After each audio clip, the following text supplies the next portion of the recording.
चलिए हम आगे बढ़ते हैं। एसएससी में आपको और कैसे क्वेश्चंस आएंगे, उसमें हम क्या टेक्निक यूज़ कर सकते हैं। देखिए हमें एक चीज़ है, लॉजिक लगाना है यहाँ पे। जैसे लॉजिकली हमें क्वेश्चंस को ज़्यादा सॉल्व करना है। जैसे मैं इस क्वेश्चन को पहले सॉल्व करता हूँ। देखिए आपको बोला है cos x and cos y equals to 2। अब यहाँ पे मैं थोड़ा सा अगर लॉजिकली सोचूं तो देखिए cos x जो है ये हमेशा 1 एंड 0 के बीच में रहता है ना। मैं अगर 0 से लेके 90 डिग्री के बीच की बात कर रहा हूँ, if theta is an acute angle, right. और यहाँ पे cos x plus cos y 2 बोला हुआ है। अब देखिए cos मैक्सिमम 1 तक जा सकता है। अब देखिए दोनों कोसाइन है, मतलब ये 2 जो है इसको अगर मैं 1 + 1 लिखूं तो cos x की वैल्यू 1, cos y की वैल्यू 1 होनी चाहिए, क्योंकि दोनों जब मैक्सिमम वैल्यू यानी कि 1 और 1 लेंगे तभी ये 2 पॉसिबल हो पाएगा, अदरवाइज ये 2 पॉसिबल हो ही नहीं सकता। इसका मतलब यहाँ पे अच्छा cos जो है 1 कब होता है 0 डिग्री पे। इसका मतलब x और y ये दोनों के दोनों कितने होने चाहिए, 0 डिग्री होने चाहिए, ठीक है ना। तो x और y जो है दोनों के दोनों मुझे 0 डिग्री मिल गए। तो बेसिकली आपको क्या पूछ रहे हैं, sin 0 और cos 0 कितना होगा। sin 0 plus cos 0 sorry x और y दोनों 0 है तो sin 0 प्लस sin 0 सॉरी, है ना। अच्छा sin 0 प्लस sin 0 क्या होगा, sin 0 जो है मुझे मालूम है 0 होता है, तो 0 प्लस 0 इज 0, तो मेरा आंसर जो है 0 हो जाएगा।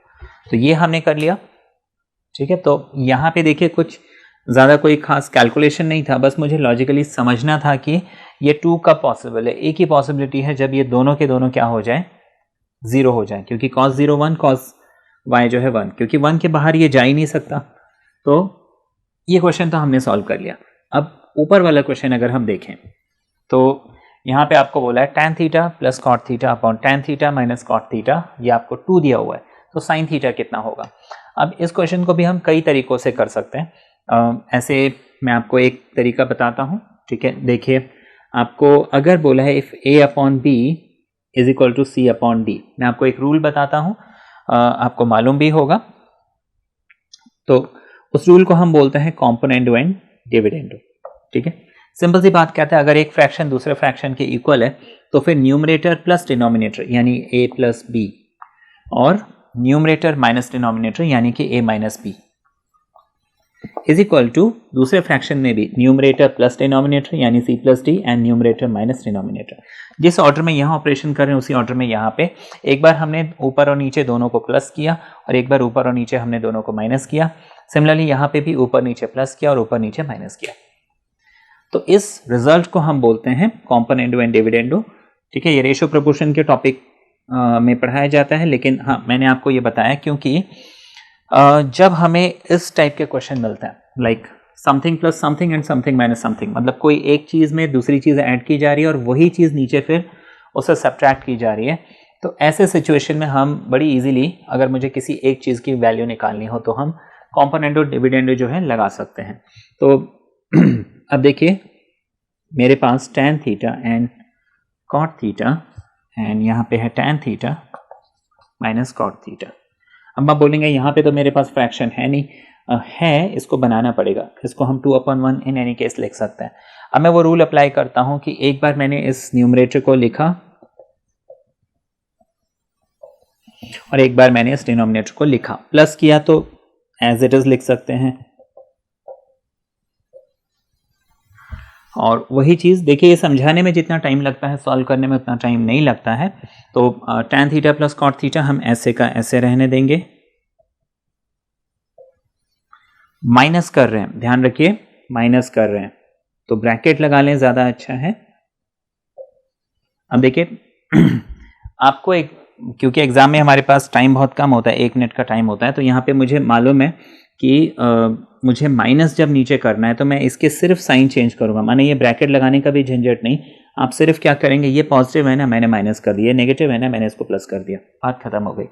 आप डायरेक्टली इसको ऐसे करेंगे, अपना टाइम सेव करेंगे। यहाँ पे हो जाएगा हमारे पास 2 + 1, एक बार दोनों को प्लस और एक बार दोनों को माइनस।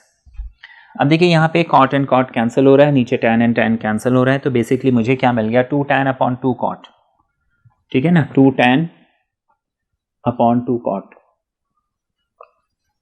इज इक्वल टू 2 + 1 3, नीचे 2 - 1 यानी कि 1, तो वो लिखने की ज़रूरत नहीं है। 2 और 2 वहाँ पे कैंसिल हो जाएगा, तो मेरे पास tan अपॉन कॉट बच गया, ठीक है ना। अच्छा, नीचे जो कॉट है उसको मैं वापस क्या करता हूँ, tan के फॉर्म में, या फिर ज़्यादा अच्छा है इस पूरे एक्सप्रेशन को ही हम साइन और कॉस के फॉर्म में लिख लेते हैं। तो बेसिकली ये मेरे पास tan थीटा है, नीचे कॉट थीटा है, इज इक्वल टू 3 है, इसको मैं sine theta upon cos theta लिखता हूँ। नीचे cos theta upon sine theta आ जाएगा, जिसको कि मैं रेसिप्रोकल करके जब मल्टीप्लाई करूंगा, देखिए साइन साइन से इंटू होगा, साइन स्क्वायर मिल जाएगा मुझे, और नीचे कॉस स्क्वायर मिल जाएगा। अब देखने वाली बात है, मुझे चाहिए क्या, मुझे साइन थीटा की वैल्यू चाहिए, है ना। तो मुझे sine square upon cos square मिला है, तो मैं यहाँ पे क्या करूँगा कि हर चीज़ को जो है साइन के फॉर्म में कन्वर्ट कर दूंगा, क्योंकि मुझे साइन की वैल्यू चाहिए। तो मैं इस कॉस स्क्वायर को यहाँ पे क्या कर सकता हूँ, 1 - साइन स्क्वायर लिख सकता हूँ। क्रॉस मल्टीप्लाई कर देते हैं, मुझे मिल जाएगा sine square theta is equal to 3 × 1 3 -3 sine square theta. इसको यहाँ भेज देते हैं, ये साइन स्क्वायर है, ये 3 इधर आएगा प्लस होगा, तो यहाँ पे 1 और ये 3, ये हो जाएगा 4। बात समझ में आई। Sine square theta plus 3 sine square theta यानी कि 4 साइन स्क्वायर थीटा। इसको हम जल्दी से सॉल्व कर रहे हैं, इज इक्वल टू 3, 4 को शिफ्ट करो, स्क्वायर को हटाएंगे, यहाँ पे रूट लगा देंगे, ये आपको √3/4 यानी कि √3/2 ये मिल जाएगा। हमारा आंसर है बी, ठीक है। अब ऐसा नहीं है कि this is the only method, आप इसको और भी जैसे कि sine upon cos, cos upon sine, वैसे करके भी इसको सॉल्व कर सकते हैं, ठीक है। वो भी एक तरीका हो जाएगा, तो उससे भी ऐसा नहीं है कि आंसर नहीं आएगा, आंसर उससे भी आएगा, बट ये मैंने आपको वन ऑफ द मेथड बताया। आगे देखिए, ये क्वेश्चन आपको दिया हुआ है और यहाँ पे बोला साइन 17 आपके पास x/y है, then value of sec 17 minus sine 73। अब देखिए, पहले तो मुझे ये जो एक्सप्रेशन है क्या दिया हुआ है, sec 17 दिया हुआ है माइनस साइन 73 दिया हुआ है। सबसे पहले तो इस 73 को मुझे 17 के फॉर्म में लाना होगा, तो उसको मैं कैसे लेके आऊँगा कि मुझे मालूम है 73 और 17, अगर मैं इसका टोटल करता हूँ 73 और 17, ये मुझे 90 मिल रहा है, ठीक है। तो इस 73 को मैं लिख सकता हूँ साइन 90 माइनस 17, क्योंकि 90 माइनस 17 जो है 73 होता है। इस सेक को हम सेक रहने देते हैं, ठीक है, ये हो गया। अब मुझे जो है एंगल्स सब 17 के टर्म में मिल गए। 17 के टर्म में मैं क्यों लेके आया, तो 17 के टर्म में इसलिए लाया क्योंकि मुझे साइन 17 डिग्री ही दिया हुआ है, तो वो मुझे ज़्यादा इजी होगा। अब इसको हम सेक 17, अब मुझे मालूम है sine 90 minus any angle, sine 90 minus theta होता है कॉस, तो इसको हम कॉस 17 लिख लेंगे। अब इसको हम फर्दर सॉल्व करेंगे, तो सेक जो है मुझे मालूम है 1/cos होता है, तो इसको मैं 1/cos 17 लिख लूँगा। अब इसको जब मैं एलसीएम लेके सॉल्व करूँगा तो ये हो जाएगा 1 minus cos into cos, cos square, नीचे मेरे पास कॉस आ जाएगा। 1 माइनस कॉस स्क्वायर क्या होता है, साइन स्क्वायर, तो हम इसको साइन स्क्वायर 17 लिख लेंगे अपॉन कॉस 17 लिख लेंगे। इतना कर लिया, उसके बाद हमारे पास आइडेंटिटी कॉस 17 को हम क्या लिखते हैं, √1 माइनस साइन स्क्वायर, ठीक है। ये कुछ बेसिक आइडेंटिटीज़ हैं जो हमें याद होनी चाहिए, जैसे कि sign square theta cos square theta 1 होता है, तो उसी से हमने डिराइव किया, तो ये साइन स्क्वायर 17 हो गया, कॉस को मैं √1 माइनस साइन स्क्वायर 17 ऐसे लिख लूँगा, ठीक। अच्छा, मैंने सबको साइन के फॉर्म में क्यों किया, क्योंकि मुझे साइन जो है x/y दिया हुआ है। अब हर चीज़ साइन के फॉर्म में आ गई, यही मेरा एम था। मैं इसमें साइन की वैल्यू यानी कि x/y होल स्क्वायर लिख लूँगा, और नीचे भी अंडर रूट में 1 माइनस x/y होल स्क्वायर लिख लूँगा। मुझे इसको सिर्फ सॉल्व करना है और देखना है मुझे क्या रिजल्ट मिलता है। तो ये हो जाएगा, न्यूमरेटर में तो मुझे x²/y² मिल जाएगा, डिनोमिनेटर में जब मैं इसे लिखूंगा ये हो जाएगा √1 माइनस x²/y², y² को यहाँ लेंगे तो ये हो जाएगा y² माइनस x²/y²। रूट के अंदर देखिए, ये रूट के बाहर कभी नहीं जा सकता क्योंकि बीच में माइनस का साइन है, जब भी रूट के अंदर मेरे पास प्लस या माइनस हो, दो एक्सप्रेशन के बीच में प्लस हो या फिर माइनस हो, ये कभी भी बाहर नहीं आ सकते। इसको हम x प्लस वाई या x माइनस वाई नहीं लिख सकते, ये बहुत लोग गड़बड़ी कर देते हैं।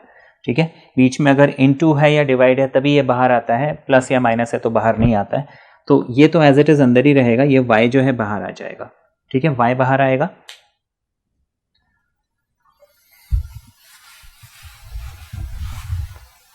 तो हमारे पास न्यूमरेटर में है x square upon y square, नीचे हमारे पास under root y square minus x square है और होल अपॉन वाई है। ठीक है, ये वाई स्क्वायर जब बाहर आएगा रूट के तो अकेला वाई बनेगा। ये हो गया। अब इसके बाद देखिए क्या होता है, न्यूमरेटर जो है वो फ्रैक्शन है तो उसको मैं फ्रैक्शन के फॉर्म में लिख लेता हूँ। डिनोमिनेटर में अगर फ्रैक्शन होता है तो उसको उल्टा किया जाता है, यानी ये वाई ऊपर आ जाएगा और अंडर रूट ये नीचे आ जाएगा। y से y गया तो x square upon y, root of y square minus x square. तो ऑप्शन डी मेरे पास जो है वो करेक्ट आंसर है इसका। जैसे कि पीछे वाले क्वेश्चन में मैंने आपको बोला कि जैसे कॉस ऑफ x था हमारे पास, इसको under root 1 minus sine square x ऐसे लिख सकते हैं। अब ये कईयों को जो है या तो मालूम नहीं है या तो कैसे करें कैसे नहीं करें, तो कुछ ये फॉर्मूले कैसे हम बनाएंगे वो मैं आपको तरीका सिखा देता हूँ, और आप क्या करेंगे कि उससे जो है फॉर्मूले बना के उसको लिख लीजिए और उसको याद रखिए।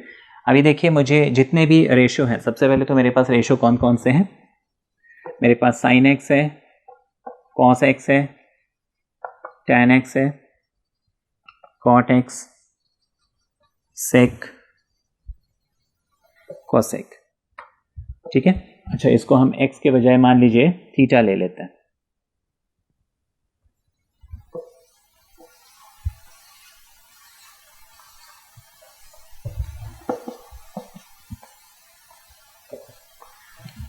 अब मुझे हर चीज साइन के फॉर्म में चाहिए। जैसे कि आपने देखा था कॉस को हमने रूट 1 माइनस साइन स्क्वायर लिखा था। अब देखिए उसमें तो हमारे पास एक आइडेंटिटी भी है, जैसे कि sign square theta cos square theta 1 होता है। तो मुझे अगर साइन की वैल्यू निकालनी है, मैं साइन को यहीं पे छोड़ूंगा। एक तरीका तो ये है 1 माइनस कॉस स्क्वायर हो जाएगा, स्क्वायर हटाएंगे तो यहाँ पे रूट लग जाएगा। ठीक है ना, तो इससे हमने साइन को क्या लिखा 1 माइनस कॉस स्क्वायर रूट में। इसी तरीके से कॉस को लिख सकते हैं 1 माइनस साइन स्क्वायर रूट में। अच्छा, अब अगर मुझे यही चीज़ टैन में या कॉट में या किसी और फॉर्म में चाहिए होती तो मैं क्या करता।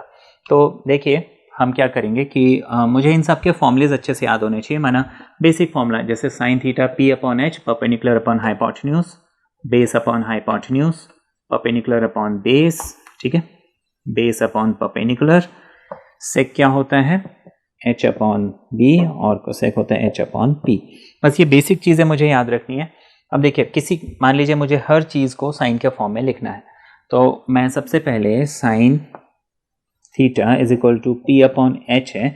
मैं यहाँ पे क्या करूँगा कि ये ट्राइंगल है, मान लीजिए ये थीटा है, इस थीटा के लिए ये पी हो जाएगा, ये बी हो जाएगा, ये एच हो जाएगा। मैं एक छोटी सी चीज़ करूँगा वो ये कि इस एच को 1 बना देता हूँ। हमेशा जो डिनोमिनेटर है उसको 1 बना दीजिए। तो और इस p को x मान लीजिए। तो साइन थीटा को मैंने x मान लिया, यानी x अपॉन 1। ठीक है, x अपॉन 1 या x एक ही बात है। तो बेसिकली यहाँ पे ये h हो गया 1, इस p को हमने x मान लिया, इस b को निकालना है। अब मुझे मालूम है यहाँ पे हम पाइथागोरस थ्योरम जब लगाएंगे तो x square plus b square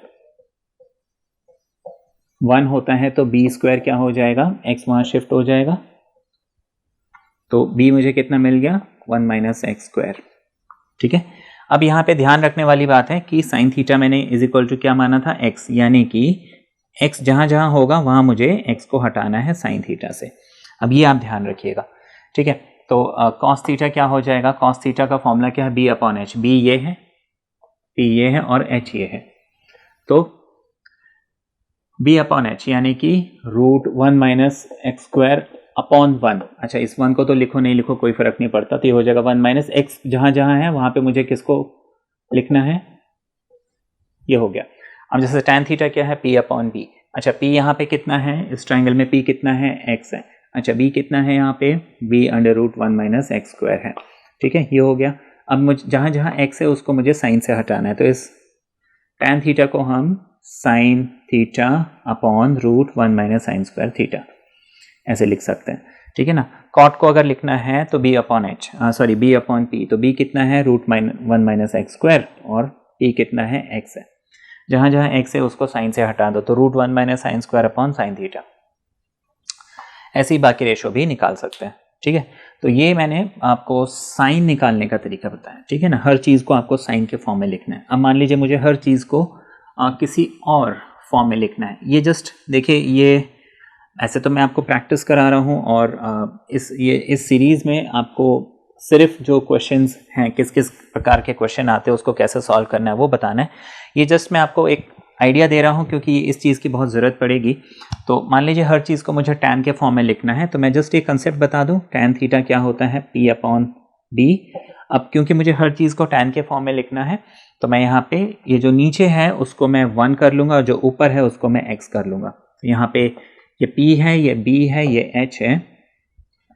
तो basically x is equal to x upon 1 यानी कि x, तो x क्या बन गया मेरा, टैन थीटा। अब मुझे ध्यान रखना है कि जहाँ जहाँ मुझे x मिलेगा वहाँ पे मैं टैन थीटा कर दूंगा।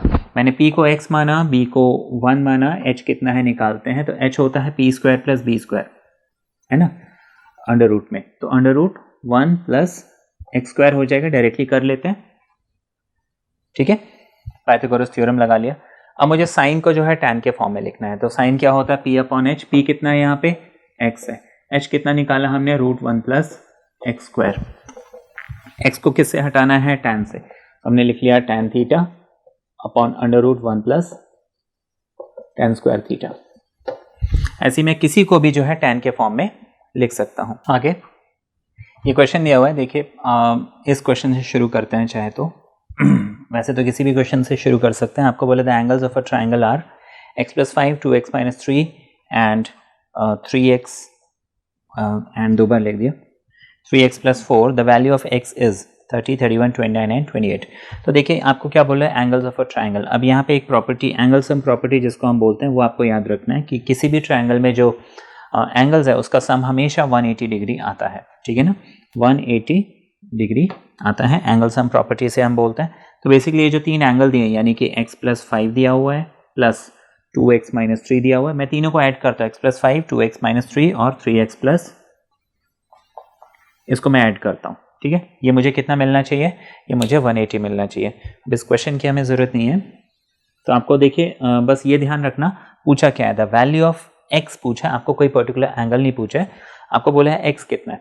तो मैं इसको सॉल्व करता हूँ और देखता हूँ कितना मिलता है, x 2x एंड 3x, तो ये हो जाएगा 3 एंड 3 6x हो जाएगा 5, 2 एंड हमारा हो जाएगा 6, तो 6x + 6 हमें कितना मिल जाएगा, 180 मिल जाएगा।